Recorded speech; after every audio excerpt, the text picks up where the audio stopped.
5 or 10 grand to have your song used in a show or $50,000 to have your song used in a Walmart spot. I was getting pretty excited about that.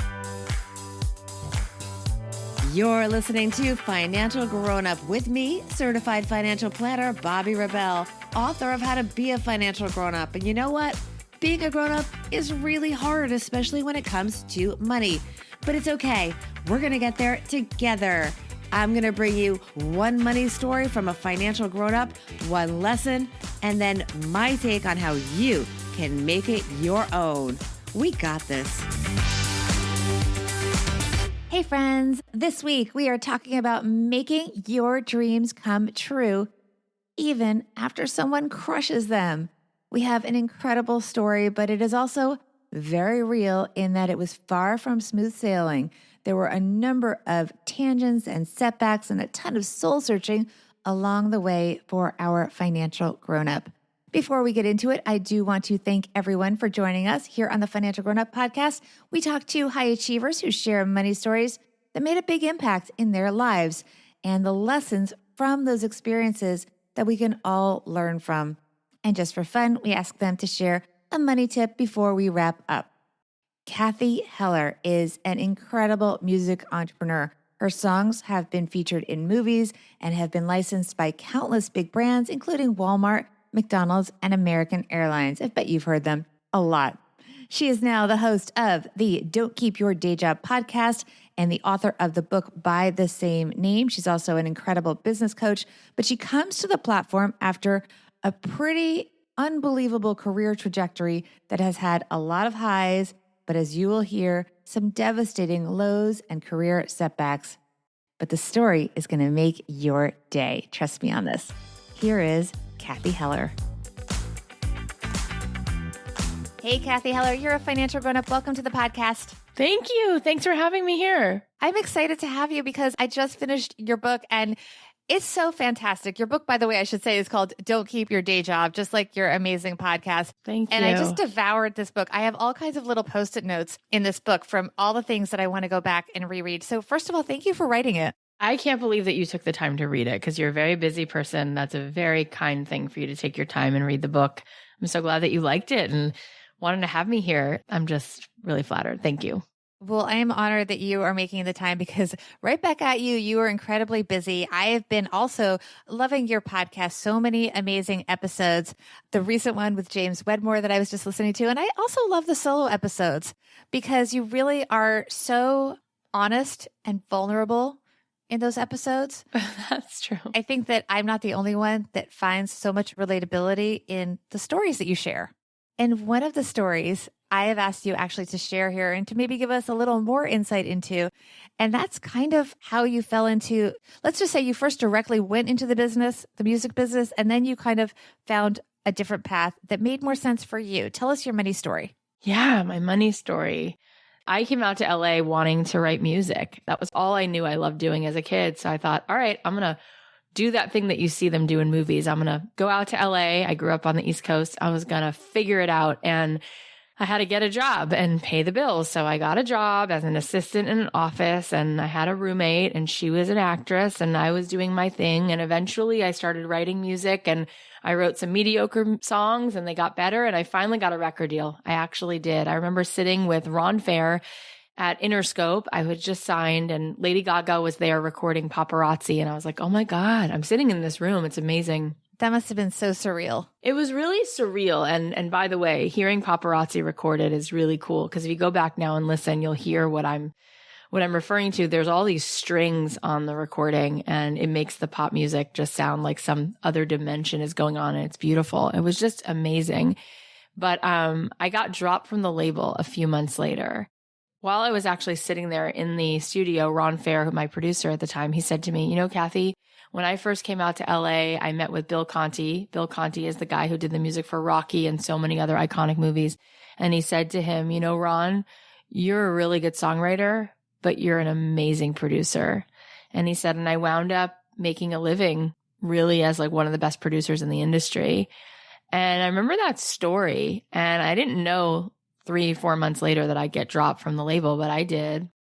And I wound up going and getting a quote unquote real job. And I did so many things. I worked in a floral design studio. I thought, oh, if I can't do the thing I love that's creative, I'll do something else creative, as if it's like going to like scratch that same itch. And it doesn't. I think we all have tried that.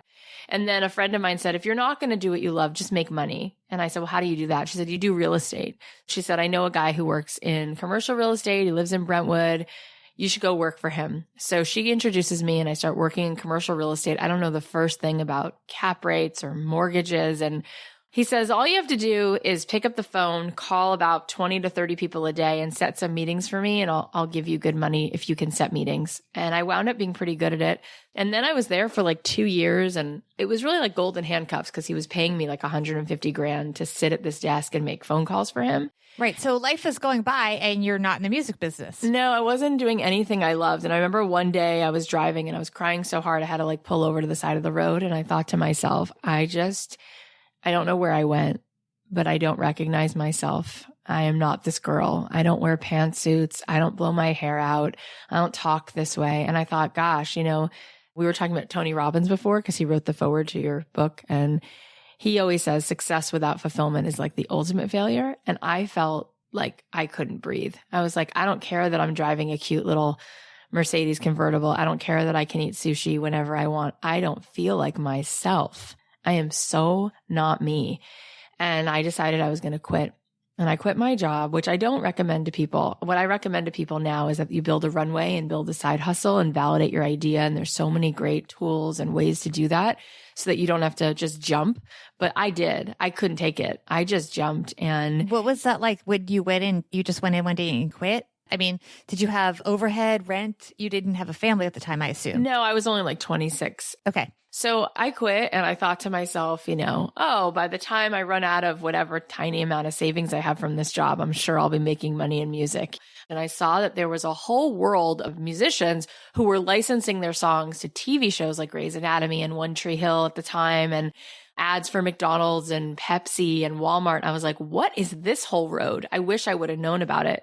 I'm thinking that now. I never even thought about that whole world. Yeah. And you're just observing it. And there's a business behind that. Oh, it's a huge business. And this article was really opening my eyes. It was telling me that people in this field were making hundreds of thousands of dollars because ad agencies were paying indie artists $50,000, $60,000, $70,000 a pop for just the use, just the license, not the ownership, to use the song in an ad. And television shows were spending something like $5,000 or $10,000 per song in an episode. Of course, it's more for an ad because there might be one retail ad for, a campaign versus 22 episodes and 6 songs an episode, but still $5,000 or $10,000 to have your song used in a show or $50,000 to have your song used in a Walmart spot. I was getting pretty excited about that. And so I made that decision that I would do everything I could to figure out who were the clients, who were the people choosing songs at Paramount and NBC and Lionsgate and ad agencies like Ogilvy and Deutsch and McCann. Who were those people and what did they need?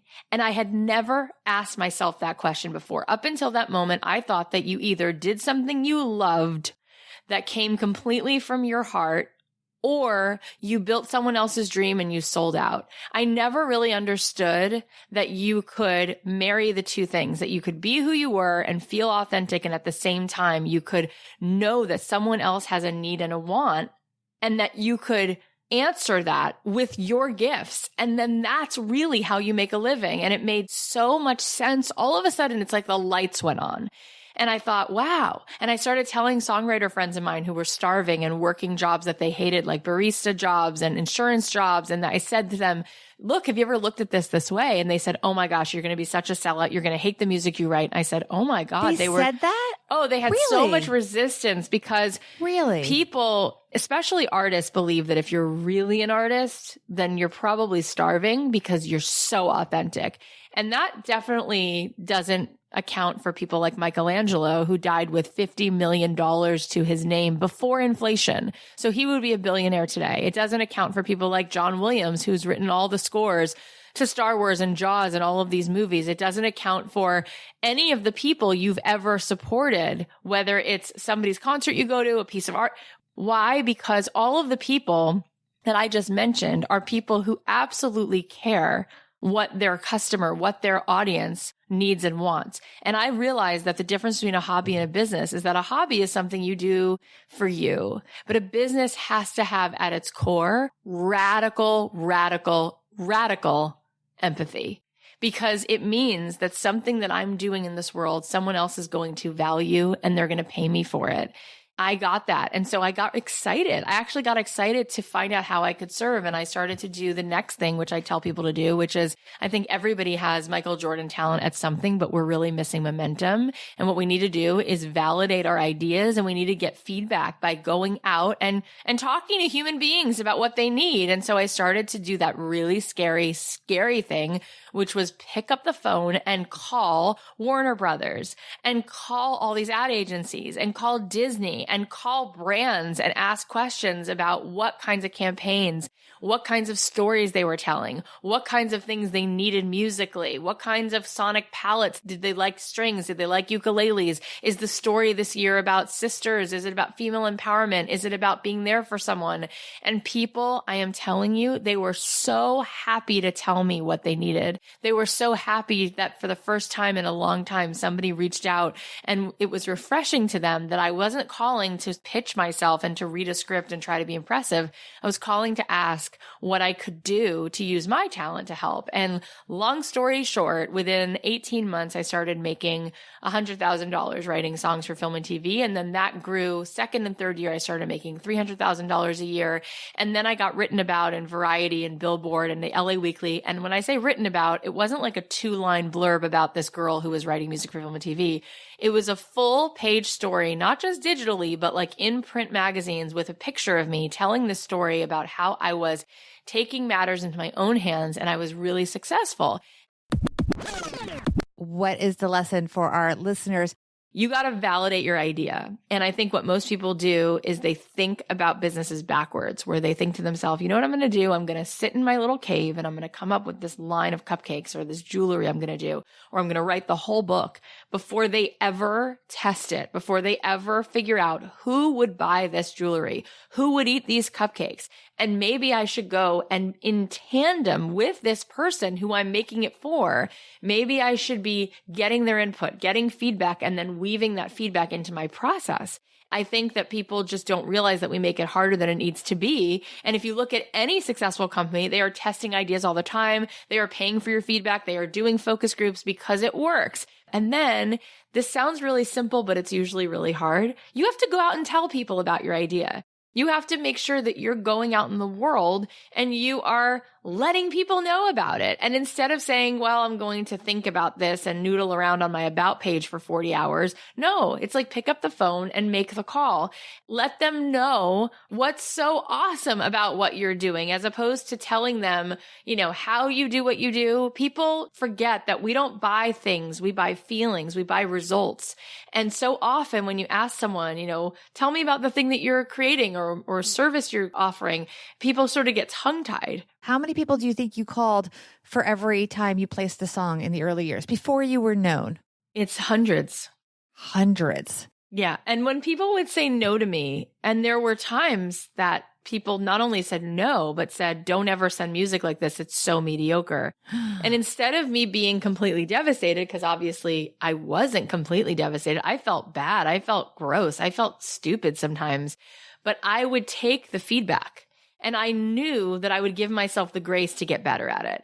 Let's get to your everyday money tip. This is something I joked with you before we started recording that it's a little bit woo-woo, which is in contrast to the very specific advice that you just gave us. But tell us your everyday money tip.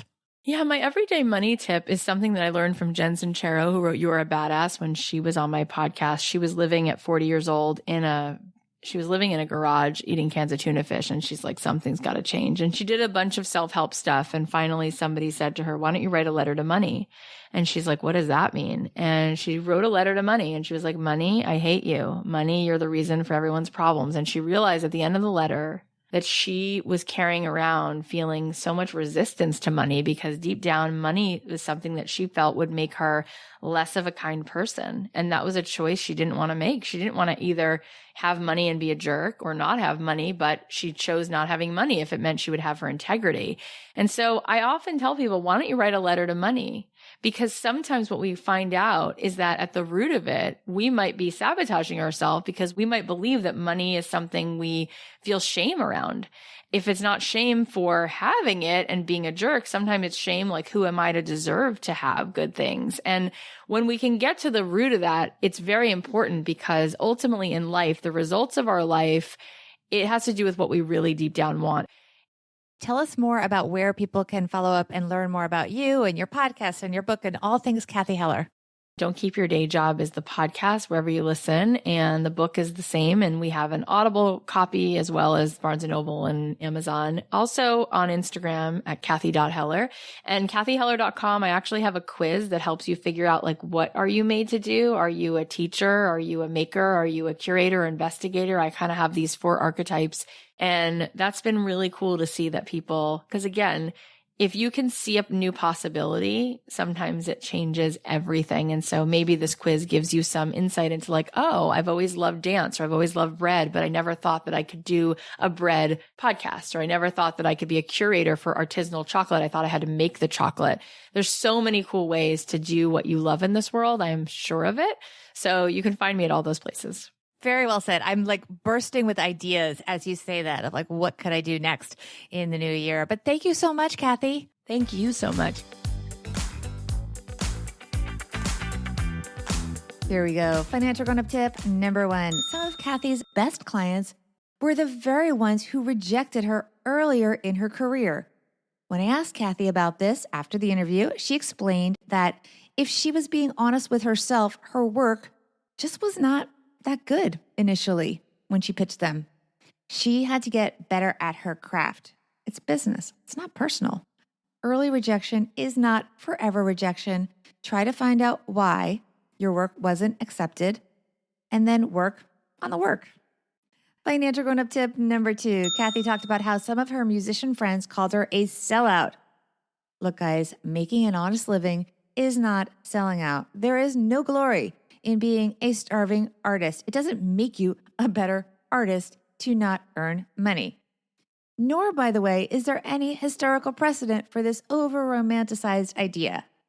Professional artist Michelangelo, for example, died in 1564 at the age of 88. His net worth, by many reports, in the ballpark of $7 million. I would love to know about your professional dreams and how you're working to make them come true. What adjustments are you making? What kind of feedback are you getting from clients that maybe don't say yes initially, and then you go back and you figure out how you can better serve those clients as Cathy did? Please DM me at BobbyRebel1 on Instagram and on Twitter at BobbyRebel. And please sign up to get on the Grownup list, my new and free curated lifestyle guide. Just go to my website, BobbyRebel.com, and you will see where to sign up. And then go pick up a copy of Cathy Heller's new book, Don't Keep Your Day Job. Make sure to subscribe to her podcast. So appreciate Cathy sharing her story with us and helping us all be financial grown-ups.